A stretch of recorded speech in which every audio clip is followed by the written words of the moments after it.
how do we build in sustainability into the negotiation and signing of those contracts? But then they were also asking, how do we bring in the concept of circularity? And how do we contribute to the move towards a circular economy, a global move, a global shift towards a circular economy, especially in these post-pandemic times where many economies are declining, and it's being exacerbated by all other kinds of emerging issues like the war in Europe now. We have a drought and climate issues in Africa, which are affecting that as well. And so the combination of all those emerging issues makes it a higher imperative to also enable the contracts in this sector to move, to support a shift towards circularity. So I like that they were asking those kinds of questions. And especially as it was in preparation for this high-level forum that they're going to host this year. And so at least we have the confidence that at the G7 gathering, they're probably going to be discussing more issues around sustainability and circularity. Can you maybe briefly talk about the whole journey, or what happened along this journey of working together with them? I think our first step together was to come up with a briefing note, a briefing document. So what we did, you and I, was kind of develop a key of guiding questions around the purpose, around why we need to do it now, around the criteria for measuring success, like how will we know we succeeded or failed.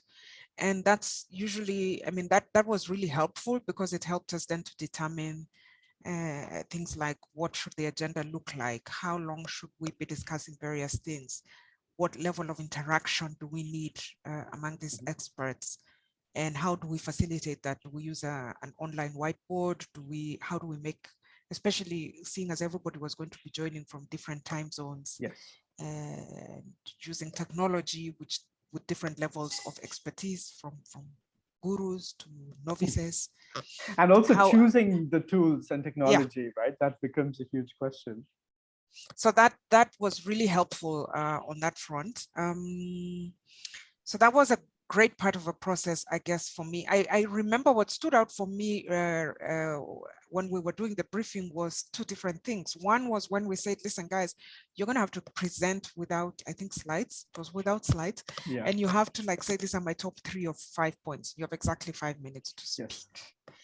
And this was very interesting to find a lot of experts struggling with this, no, I want to have slides and 5 minutes is not enough time. And then actually finding out during that session that it works and 5 minutes is enough time, and giving 3 key points communicates better than having a slide deck with 20 slides. And the other thing that kind of really stood out for me was the whole conversation about different people have different levels of expertise with technology. So if you're going to be using an online whiteboard like Miro, how are we going to get everybody to use it? And if, and then it worked out because it's quite intuitive, and more I'm beginning to remember the guidelines around which a lot of this technology is developed, is that it's intuitive, it's easy to use, and even a kindergarten child who can't really read, if you leave them with the technology long enough, they're going to come up with something. How was the session itself for you? Like once we froze the screenplay and we agreed that this was the agenda, how did you feel about the session, the results, the outcomes? I think the session was super informative. On one hand, of course, because this is not my area of technical expertise. So of course, everything that was said was new, I was learning.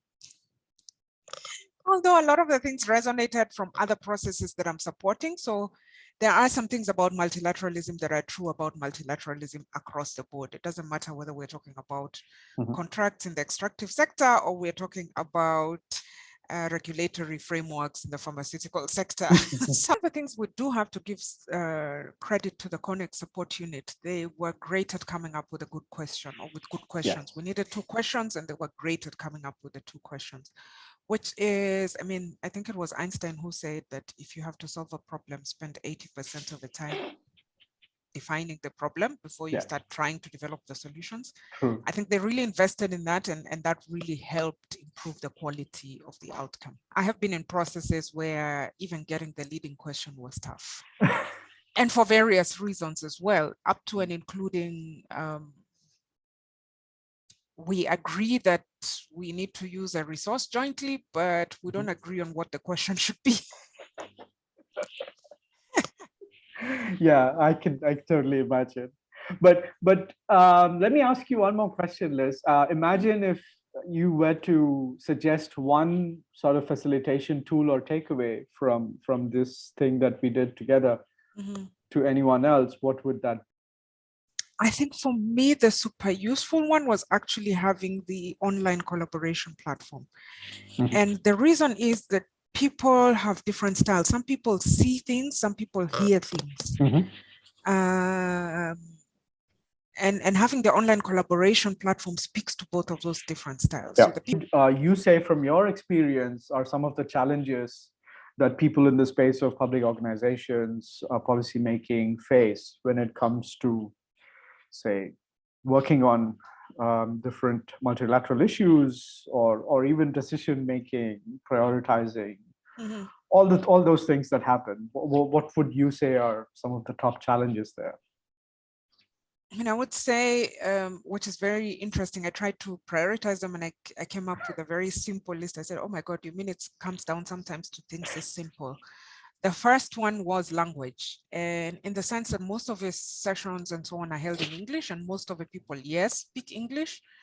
But the thing is, we speak English coming from different cultural backgrounds. So yes, you can normally tell if someone's translating from German to English or French to English. Or I had a session this week where I had EU member states and South African Development Cooperation member states, and you could tell who was translating from Setswana to English and who was translating from, let's say, Dutch to English, and how even the way they formulate the sentence, it's different. And so again, that means how they understand is different.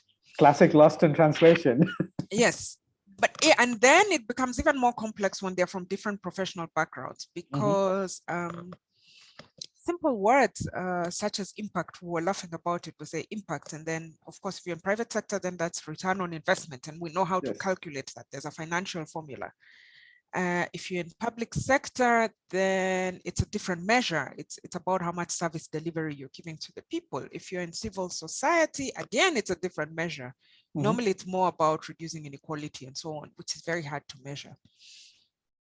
And so when they say, you know, we're having a conversation and one word is said and everybody assumes we have a shared understanding, if you dig a bit deeper into the language, you find, wait, we don't have a shared understanding because we are all speaking English, but we're speaking it with our cultural language mindset, framing it for us with that or all lens. the baggage behind it. And then with our professional lens also framing it. So as an architect, what I understand by design, and an engineer, what you understand by design, night two and different day. things, probably. Yeah. So that was the first one, language. I think the other one I came across was just the whole cultural practices thing. And is where, I mean, I was talking to someone who's in policy making recently, and they were saying, oh, so I'd like to figure out how we can prototype policies. And here is where really your expertise, you know, with sprints and so on is really useful for policy making, because now we can get the policy makers to say, okay, let's make personas. Policy makers don't typically, businesses typically make personas because they're trying to sell something. And if they don't make the persona, we're probably not going to buy it. But policy makers rarely make personas to understand who are we doing this for. I think we've covered all the ground that we needed. This has been a super exciting, engaging conversation. Thank you so much for your time, Liz. Really looking forward to doing more stuff together as part of the Sprint Doctor team. And yeah, hope you're having a wonderful day ahead. And you too. And thank you for inviting me to have this conversation. It was also great to get me to, you know, like prioritize and focus. Actually, what is it that I do? Why do I do it?